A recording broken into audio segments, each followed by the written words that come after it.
Thank you, Mr. Speaker. And as my colleague from York West said, that we're supporting this particular piece of legislation and Helping Families in Need Act. It's a kind of legislation that you'd be inclined to support, just the title of the act itself. Obviously, as my colleague said, it's a step in the right direction, but there is so much more that can be done. This particular piece of legislation modifies the Canada Labour Code to enable employees to take leave if their child is critically ill, dies, or is missing as a result of a criminal act.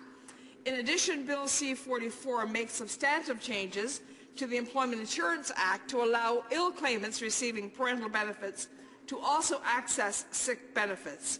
And finally, this bill introduces a grant of $350 per week to parents who earn a minimum of $6,500 annually and are forced to take leave from their employment because caring for an ill child or the child was murdered or missing. Now, none of us would ever want to be in this particular position. And as my colleague from Cape Breton and Canso said, there's so much more that can be done. What we're trying to do here is to show the government, to convince the government that working together, we really can make a difference. And we can do so much more with a bill like C-44. Overall, as we said, it's a step in the right direction. It's badly needed. It's gone on for too long, but it can be improved. And Mr. Speaker, this is what I want to speak to, because the government can and must do more to ensure that parents whose children suffer from critical illness or tragic death or disappearance receive financial flexibility during extremely difficult times. Bill C-44 legislates two tiers of tragedy by enforcing different supports depending on the unfortunate circumstance. If a parent takes leave from work to care for a dying child, they are guaranteed up to 37 weeks of off work under the amendments to the Canadian Labour Code. But if a parent takes leave because their child is missing, they get 52 weeks off work. Now, while away from work, a parent is able to receive $350 per week. It's impossible to even imagine the pain, the fear that a parent in any of these tragic circumstances will be forced to endure. As I said when I started, I can't even put myself in the place of a parent who find themselves in such circumstances. I most certainly support the 52 weeks guaranteed for parents of a missing or murdered child, and I'm sure we all do. But I believe that parents who are caring for a critically ill child who are suffering from many of the same uncertainties and should therefore also be permitted 52 weeks instead of only 37 weeks as would be permitted under this particular piece of legislation. Let me be clear again. I agree with the intent of this bill, but I believe that the supports must be stronger and more equal. That is why Liberals introduced amendments at the committee stage that would improve and strengthen the supports that Bill C-44 provides. Unfortunately, the committee, as we all know, is comprised of a majority of Conservative members. They voted these measures down. Sadly, it appears that some on the committee could not rise above petty partisanship to deliver for Canadian families. In spite of the lack of cooperation that we found on the committee, that my colleague, again from Cape Breton, Canso, can reference, we support this bill. While I welcome the specific improvements this legislation makes to the EI system for Canadian families, Bill C-44 is part of a larger conversation about the EI system and its failure to meet the needs of Canadians. For many Canadians, the EI system provides supplementary benefits beyond the unfortunate case of loss of employment. For example, the EI system also provides for maternity and parental benefits to individuals who are pregnant, have recently given birth, are adopting a child, or are caring for a newborn. In addition, EI provides sickness benefits to individuals who are unable to work because of sickness, injury, or quarantine. Yet the question remains, and it's the question we all have to ask ourselves: are Canadians receiving the benefits they pay for, and in some cases require, in the manner to which they need them? And I think the simple answer, Mr. Speaker, is no. And I think if you ask anyone in this House who is familiar with situations that Canadians find themselves in when they need to access EI, a program that they have paid into, that is in essence their program, then I think you would find that they're really not being treated fairly. Bill C-44 enhances benefits to those who find themselves in a very unfortunate and particular circumstance. But Bill C-44 does not solve many existing problems with the inability of the EI system to conform and adapt to the way Canadians need to use it. Although from time to time, some make it seem like the benefits provided by the EI system are gifts from the Government of Canada, the fact is, as I just said, it is a system that's paid into by Canadians. It is in fact a fund that's put in place by Canadians. And for them not to be able to access it when they need it, or in terms of the amounts that are required, I think it's a crime. It's critical, but often maligned fact. It's extremely important that as members of Parliament and representatives of our constituents that we take part in a larger conversation with Canadians about how EI benefits are delivered and how they can better be delivered. And this is where we really do need to engage Canadians, and I think that's what's missing from the discussion, Mr. Speaker. The fact that decisions are made, we design legislation without really doing the proper consultation with Canadians who will be impacted by this, and no one really knows whether or not they will be impacted by it. So I think it's really important to recognize, as members of Parliament, our constituents who are out there who may be working today but who may lose their job through no fault of their own. And I think that is what is missing here, is that consultation, is that discussion with Canadians about the EI system and how it can best be administered to deliver for Canadians in the way in which it should be delivered. One area where benefits need to look at is sickness benefits. And we really need to look at this aspect of EI.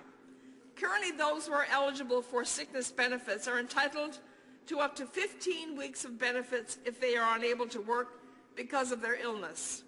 Unfortunately, many Canadians who are sick are forced to refrain from going back to work long after their benefits expire. For example, a woman diagnosed with breast cancer who is forced to take leave from work so that she may undergo treatment will face a grueling treatment regime that is often longer than the 15 weeks allowed for by the current regulation, leaving her stranded, unable to work while receiving treatment, and unable to access more EI benefits, even though her sickness has left her in a difficult position. In this case, the goal to provide support while she is receiving treatment is not being met fully.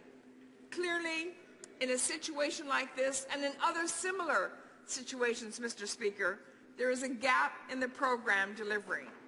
How do you explain to someone who's in that situation that we really can't respond in the way that we should when we know you're going through a difficult time? It's a program that you've paid into, but we're not there to meet your needs. More generally, but equally important to this conversation, Statistics Canada reports that from 2010 to 2011, the most recent dates available, access to EI benefits was at its lowest level in nearly a decade. According to Statistics Canada, one reason for the decreasing access to EI benefits was a lack of available full-time jobs. Although all employees pay into the EI fund, only those with a certain number of hours worked can access the benefits which they pay. That is one of the many reasons why Canada needs a government that spends less on political advertising and actually does more to create the desperately needed full-time jobs that far too many Canadian families are struggling to find. Instead of focusing on creating full-time jobs, this government hiked the employment insurance rate on job creators, essentially raising a direct tax on employment.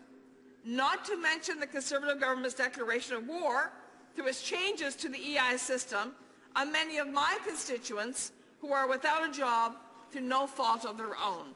And you will find this in a lot of rural areas, Mr. Speaker, that while people want to work, unfortunately, full-time jobs aren't available. Furthermore, with 14 million phone calls from Canadians trying to access their benefits, automatically hung up on by Service Canada, who don't have the resources to respond, Mr. Speaker, we're finding that they are not getting the services that they need. Questions and comments? Thank you, Mr. Speaker, and I agree with my honourable colleague that under the Conservative government we've seen cuts to the EI program where people are having a hard time accessing it. Not only that, 4 out of 10 people only qualify that are unemployed for the EI benefits. My question to my colleagues is whether she would agree with me or not. You know, we used to have a surplus in the EI program. It was $54 billion, and I'd just like to know what happened to that under the Liberal government. The honourable member for Annenberg and St. George's. Thank you, Mr. Speaker. I appreciate the honourable member's question, but the reality is that yes, there was a surplus, and the Auditor General of the day actually recommended that we use that money in terms of general revenue. So to try and suggest that the Liberals did something that was outside of what they should have done is really being a little deceptive. And I would really appreciate that the honourable member recognized, if he didn't know, then I appreciate that as well. But clearly, what we have to do is make sure that the fund is available for our constituents, for our Canadians from coast to coast to coast. When they need to avail of it, it should be there for them. Questions and comments? The honourable member for Renfrew, Pembroke, Nipissing. Thank you, Mr. Speaker. Now, the member opposite expressed concern over employers who were required to pay more towards the contributions as well as the employees on their deductions. But in the previous budget and extending it in this one, our government is providing $1,000 tax benefit to employers so that they can encourage more employment. So from one tax year to the next, if they pay up to $1,000 more in employment insurance, that can be reduced. My question to the member opposite is, why did she not vote in favor of that budget measure the last time or this time? The honourable member for Annenberg and St. George's. Mr. Speaker, if the honourable member doesn't know why we couldn't vote for a budget that had so much thrown into it, and this is a prime example of the kind of manipulation that this government undertakes when it throws so much into an omnibus bill that makes it impossible for you to vote for anything that you'd like to vote for. So whether or not I'd vote for that or whether or not I'd vote for something else, this member knows only too well, Mr. Speaker, that what you have to do is look at a budget bill that is dealing just with the budget, not throw so much into it that you make it impossible for anyone to vote, no matter how they'd like to vote. Questions and comments? Honourable member for Cape Breton-Canso. Thank you very much, Mr. Speaker. And one thing the government continues to say, oh, you know, we created 800,000 jobs since we took power. Oh, yeah, that was great. Yeah. When they know full well, I just got back from Fort McMurray, and, you know, any jobs that have been created, they've been created in Alberta, they've been created in Saskatchewan, and a couple in, you know, some jobs created in Newfoundland. That's where the jobs are created, not in Ontario, Quebec, or anywhere else in the country. That's where they're created. And the guys in Alberta know that it was because of the regulatory regime that was brought in 2002, and they refer to it as the Chrétien fix. And that's why there's 5 new plants out there that are creating jobs. The jobs that this government created are part-time jobs. And these guys failed to make provisions in this piece of legislation for people working part-time. Now, if they would have brought the legislation in like they should have, so we could make changes through second reading, maybe we could have helped those Canadians. But Order. The honourable member for Annenberg, St. George's. Mr. Speaker, I couldn't agree with my colleague any more than he's obviously made a very valid point. And that's what we're saying about Bill C-44. While we think it's a step in the right direction, it really does need to be improved upon. And we're recommending amendments and improvements to be made to Bill C-44. We're hoping that the government will recognize that, you know, we can be in this together. We can make sure that Canadians have the best possible EI system that they could have. And they're paying into it, Mr. Speaker. It's their system. So let's work together. Let's treat it as something that, you know, it's only the Conservatives doing it or the NDP or the Liberals doing it. Let's work together and do what's in the best of Canadians from coast to coast to coast.